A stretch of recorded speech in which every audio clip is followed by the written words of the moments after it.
Hello everyone, welcome you all to cognizance IAS. हम इस series में पॉलिटी लक्ष्मीकांत के क्वेश्चंस को चैप्टर वाइज डिस्कस करेंगे। So let's start today's discussion.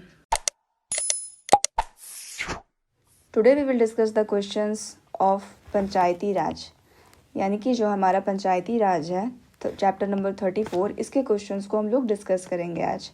तो लास्ट के जो 33 चैप्टर्स हैं आप लोग उसको जाकर के प्लेलिस्ट में देख सकते हैं। अगर पंचायती राज की बात करें तो ये किसके बारे में बात करता है? रूरल लोकल सेल्फ गवर्नमेंट की बात करता है। इसके अलावा इसको कॉन्स्टिट्यूशन में कब डाला गया था? हमारा 73rd अमेंडमेंट एक्ट के द्वारा 1992 में पंचायती राज को एज अ कॉन्स्टिट्यूशनल बॉडी बनाया गया था। इसके अलावा हम लोग अगर इसके क्वेश्चंस को डील करें, इसके पहले बैकग्राउंड थोड़ा समझ लेते हैं कि पंचायती राज का इवोल्यूशन आखिर हुआ कैसे था। तो देखिए, अगर पंचायती राज के इवोल्यूशन को देखें तो ये हमारा सबसे पहला आया था बलवंत राय मेहता कमेटी जनवरी 1957 में। तो जो कमेटी था उसके सजेशंस पे कमेटी ने अपना रिपोर्ट सबमिट किया था नवंबर 1957 को, और इसका रिपोर्ट जो था वो based the working of the community development programme and national extension service, इन दोनों को एग्जामिन करके कमेटी ने अपना रिपोर्ट सौंपा था। और इन्होंने सजेस्ट किया था कि एक 3 टियर सिस्टम होना चाहिए जो कि डेमोक्रेटिक डिसेंट्रलाइजेशन की बात करे, यानी कि ये जो डेमोक्रेटिक डिसेंट्रलाइजेशन है यही आगे चल के हमारा पंचायती राज के रूप में इवॉल्व हुआ। इसके बाद जो हमारा पहला राज्य था जिसमें पंचायती राज को अडॉप्ट किया गया वो राज्य था राजस्थान। राजस्थान में 1959 को पंचायती राज इस्टेब्लिश किया गया। नेक्स्ट अगर हम लोग देखें अशोक मेहता कमेटी, बलवंत राय मेहता कमेटी के बाद ये जो सिस्टम है पंचायती राज का ये इवॉल्व होना शुरू हुआ। पहले राजस्थान हुआ, फिर अलग अलग राज्यों में हुआ। इसके बाद आता है 1977 में अशोक मेहता कमेटी एग्जामिन करने के लिए कि जो डेमोक्रेटिक डिसेंट्रलाइजेशन है इसमें कोई लूप होल तो नहीं, इसमें क्या क्या स्ट्रेंथन करना चाहिए। तो इन्होंने अपना रिपोर्ट सौंपा 1978 को, और इनका रिकमेंडेशन था कि जो 3 टियर सिस्टम है उसको चेंज करके 2 टियर सिस्टम में लाया जाए, और जो स्टेट गवर्नमेंट है उसको सप्रेस्ड नहीं करना चाहिए पंचायती राज इंस्टीट्यूशंस को। इसके अलावा यहाँ पे न्याय पंचायत की भी बात की गई थी। देखिए यहाँ पे मैं जो आपको बता रही हूँ एकदम शॉर्ट में बता रही हूँ, आप इसको डिटेल में देखने के लिए बुक को प्रेफर कर सकते हैं। नेक्स्ट अगर हम लोग देखें GVK राव कमेटी आया था 1985 में, और इन्होंने बात की थी ब्यूरोक्रेटिक एडमिनिस्ट्रेशन की, यानी कि ब्यूरोक्रेटाइजेशन होना चाहिए डेमोक्रेटिक डिसेंट्रलाइजेशन का या तो फिर पंचायती राज इंस्टीट्यूशन का, यानी कि यहाँ पे जो था एडमिनिस्ट्रेशन के इन्वॉल्वमेंट की बात की गई थी पंचायती राज सिस्टम में पहली बार।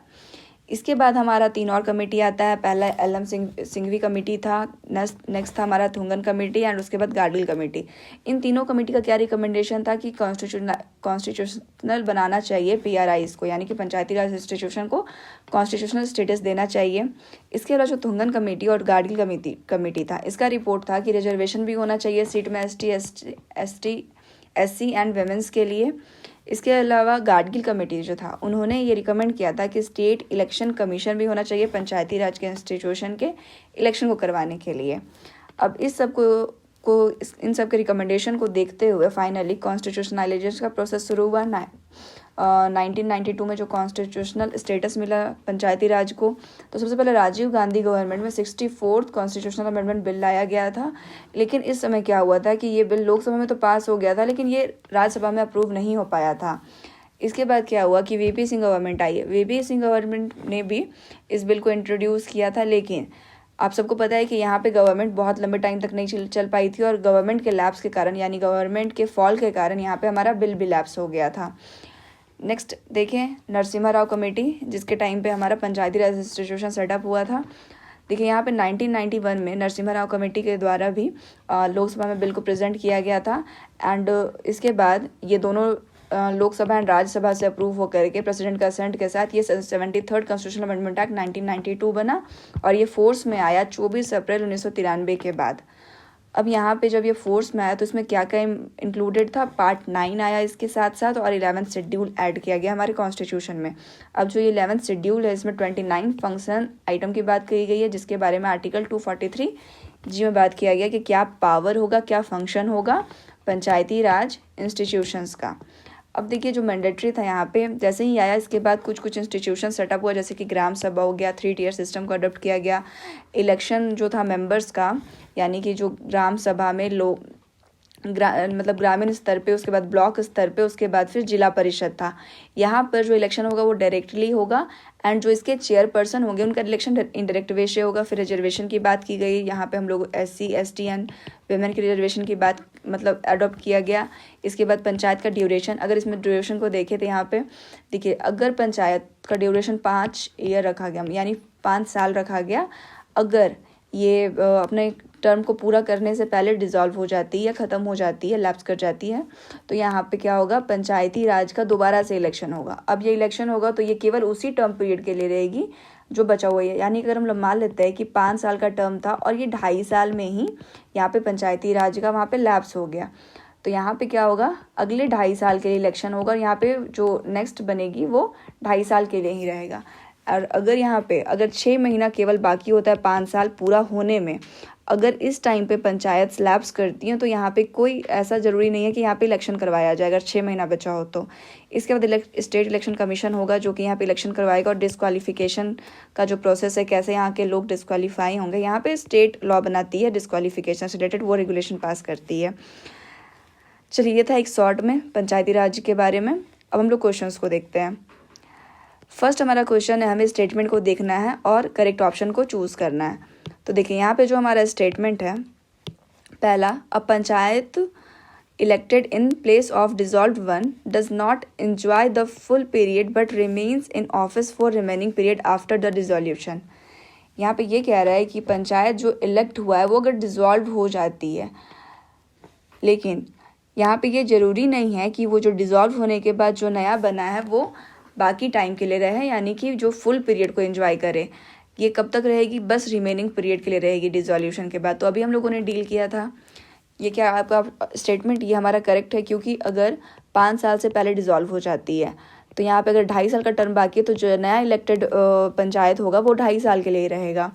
सेकंड स्टेटमेंट देखिए, in panchayat seats are reserved for scheduled caste, scheduled tribes and women but not for backward class of citizens. यानी कि यहाँ पे बोल रहा है कि SC STs एंड वुमेन्स के लिए तो सीट का रिजर्वेशन किया गया है, लेकिन बैकवर्ड क्लास के लिए नहीं किया गया है। देखिए, यहाँ पे ये स्टेटमेंट भी करेक्ट है। अगर होता तो हम लोगों ने इसे देखा होता, तो यहाँ पे ये स्टेटमेंट करेक्ट है। लेकिन हाँ, अगर किसी राज्य को लगे कि वहाँ पे बैकवर्ड क्लास का रिप्रेजेंटेशन कम है तो वो वैसा रेगुलेशन ला सकती है कि उनको रिजर्वेशन दिया जाए। तो यहाँ पे हमारा दोनों का दोनों स्टेटमेंट करेक्ट है, इसलिए हमारा ऑप्शन C करेक्ट हो जाएगा। नेक्स्ट है हमारा, consider the following statement and here we have to choose the correct option. First हमारा स्टेटमेंट है, courts have no jurisdiction to examine the validity of law relating to delimitation of the constituencies और allotment of the seats in respect of panchayat.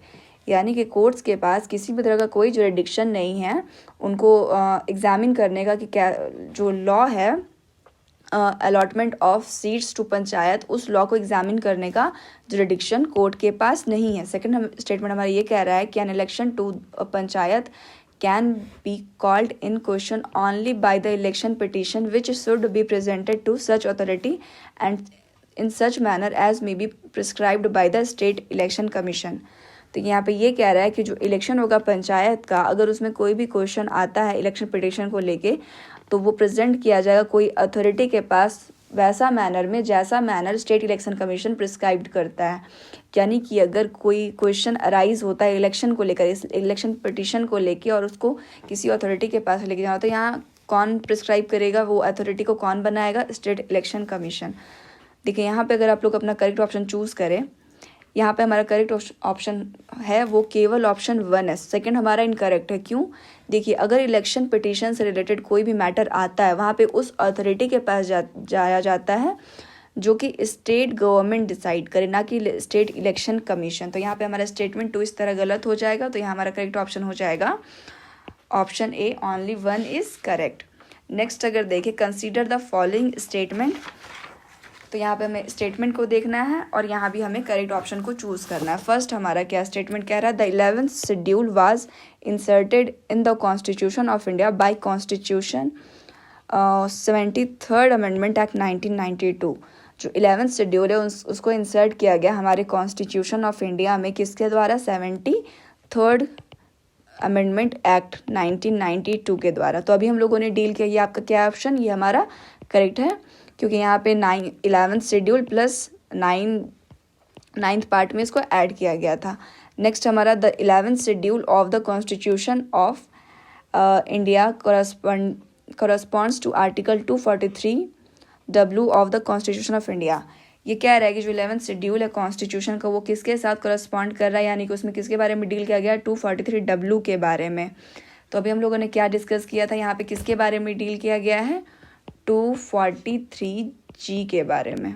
यानी कि जो 29 functional item दिए गए 11th schedule में उसके बारे में डिस्कशन है 243G में, ना कि 243W में। और 243W किसके बारे में बात करता है, ये बात करता है म्यूनसिपैलिटीज़ के पावर के बारे में। और 243G बात करता है पंचायती राज इंस्टीट्यूशंस के पावर्स और उसकी रिस्पॉन्सिबिलिटी और अथॉरिटी के बारे में।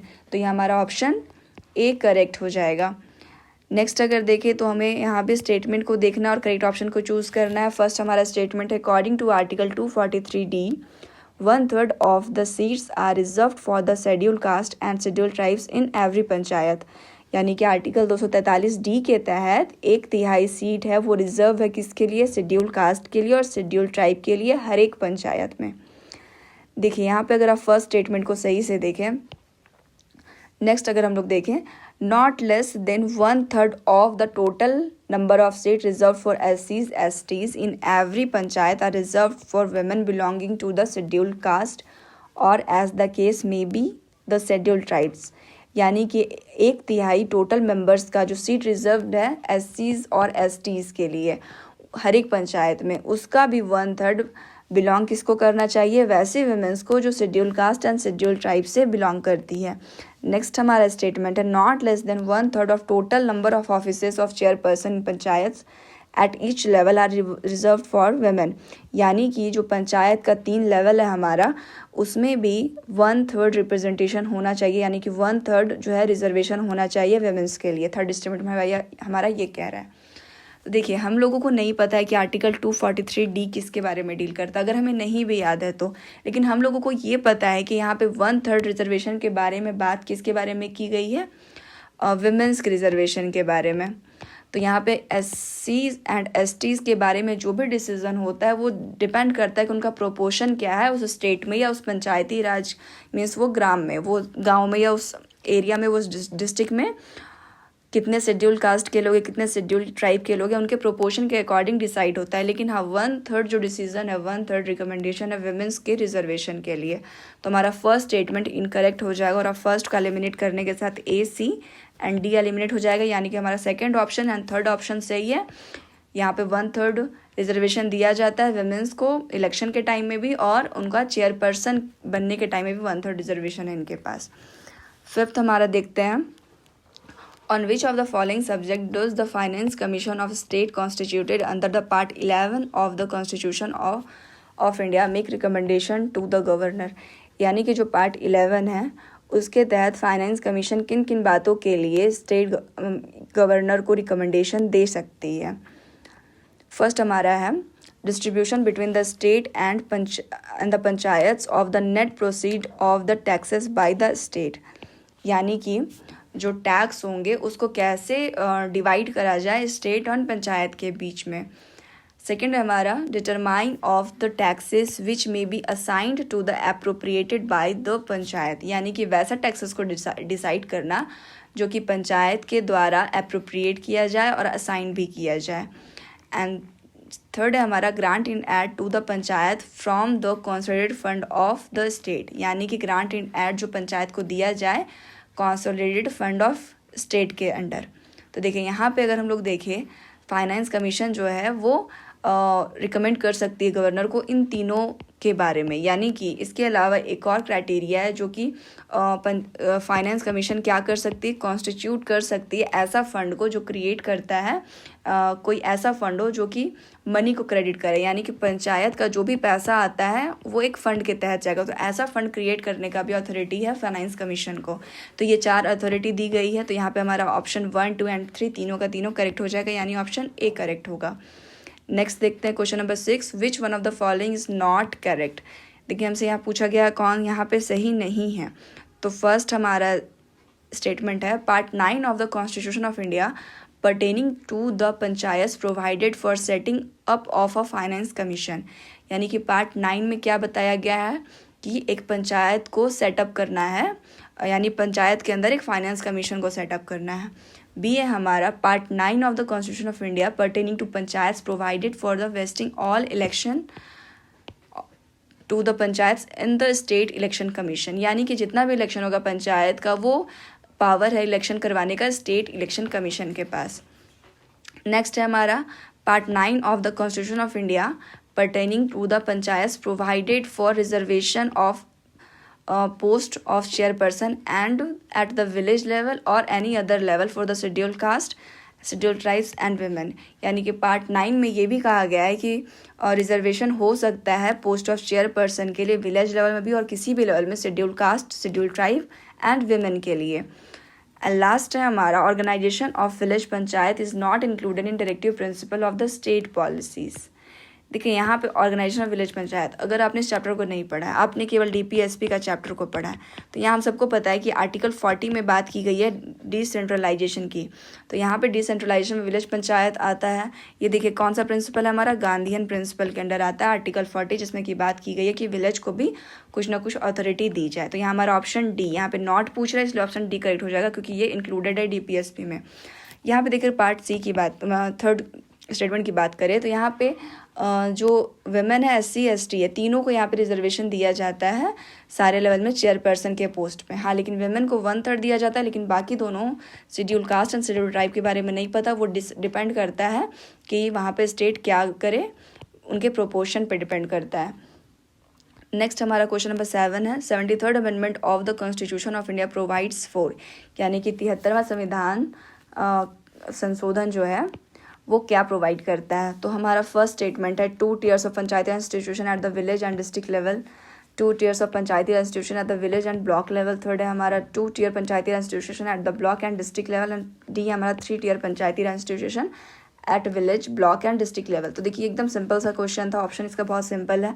क्या प्रोवाइड करता है यहाँ पे 3 tier सिस्टम। ये किसके द्वारा सबसे पहले रिकमेंड किया गया था, हमारा बलवंत राय मेहता कमेटी के द्वारा। तो यहाँ पे ऑप्शन डी हमारा करेक्ट हो जाएगा। क्वेश्चन नंबर 8 देखते हैं, who makes provision with respect to maintenance of account by the panchayat and the auditing of such accounts. यानी कि वो कौन है जो प्रोविज़न बना सकता है कि पंचायती राज का अकाउंट्स को कैसे मैनेज किया जाए।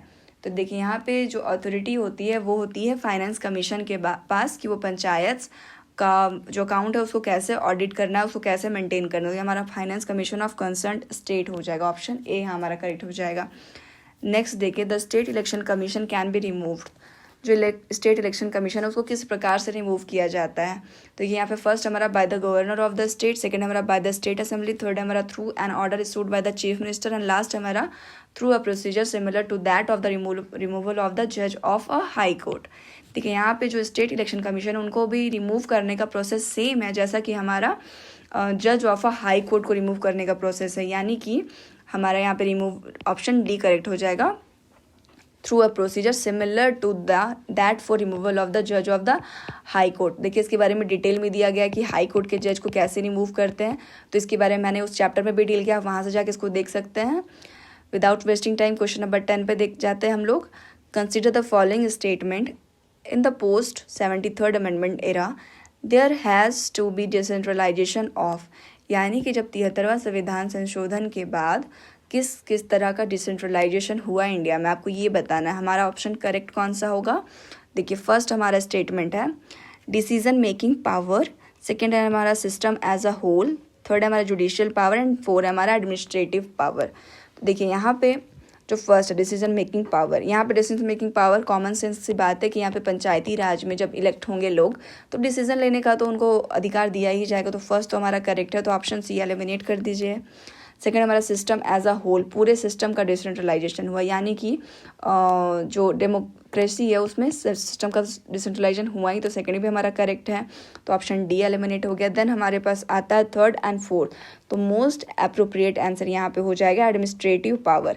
अगर जुडिशियल पावर को देखें तो यहाँ पे हमारा एक आता है न्याय पंचायत, लेकिन इस तरह की कोई भी बात नहीं की गई। न्याय पंचायत होता है, ग्राम पंचायत होता है, लेकिन वो एक्ट के अंदर नहीं है। तो यहाँ पे हमारा थर्ड स्टेटमेंट इनकरेक्ट हो जाएगा और फोर्थ एडमिनिस्ट्रेटिव पावर, यानी कि ऑप्शन बी हमारा करेक्ट हो जाएगा। 11 देखते थे कि आज हम लोग 11 तक की डील करते हैं। इसमें बहुत सारा क्वेश्चन है, ऑलमोस्ट इसमें 60 के आसपास क्वेश्चन है, तो उसको हम लोग फर्दर नेक्स्ट क्लास में देखेंगे। देखिए यहाँ पे हमारा स्टेटमेंट दिया हुआ है और कोड्स दिया हुआ है, तो हमें स्टेटमेंट को देखना और करेक्ट कोड को चुनना है। फर्स्ट हमारा है 73rd कॉन्स्टिट्यूशनल अमेंडमेंट एक्ट, फिर है बी हमारा है 74th constitutional amendment act, then हमारा GV राव कमेटी एंड LM सिंघवी कमेटी। अब हमें ये बताना है कि ये जो कमेटी अमेंडमेंट ये किससे रिलेटेड है। तो देखिए हम लोगों ने अभी देखा था कि जो 73rd कॉन्स्टिट्यूशनल अमेंडमेंट एक्ट है उसमें सारे रिकमेंडेशन को ही माना गया। तो यहाँ पे हम लोग ये भी देख सकते हैं कि ये भी रिकमेंडेशन माना गया, ये भी माना गया, ये भी माना गया। म्यूनसिपल काउंसिल तो हमारा आया था B 74th constitutional amendment act के द्वारा। तो यहाँ पे आप 74th को आप डायरेक्टली यहाँ से मिला सकते हैं, म्यूनसिपल कमिटी काउंसिल्स। तो हमारा ऑप्शन बी में 3 कहाँ कहाँ पे है, ऑप्शन ए एंड बी में, तो आप सी एंड डी को एलिमिनेट कर सकते हैं। देन जो हमारा GV राव कमेटी है, तो GV राव कमेटी के बारे में हम लोगों ने यहाँ पे देखा था कि administrative arrangement for rural development की बात की गई थी। देखिए यहीं पे हम लोगों ने देखा था, एक सेकेंड, जो हमारा GV राव कमेटी था इसमें ब्यूरोक्रेटाइजेशन ऑफ डेवलपमेंट एडमिनिस्ट्रेशन की बात की गई। तो यहाँ पे जो एडमिनिस्ट्रेशन आया था वो GV राव कमेटी में आया था। तो हमारा ऑप्शन ए इसमें मैच हो जाएगा, तो सी का एक इसमें है। ऑप्शन बी में तो हमारा ऑप्शन बी करेक्ट हो जाएगा, यानी कि 73rd कॉन्स्टिट्यूशनल अमेंडमेंट एक्ट में स्टेट फाइनेंस कमीशन तो आया था एंड LM सिंघवी कमेटी में कॉन्स्टिट्यूशनल स्टेटस टू पंचायती राज की बात की गई थी। तो आज के लिए सिर्फ इतना ही। So this is the end of today's discussion, hope you like it. Stay connected, stay safe. Thank you very much.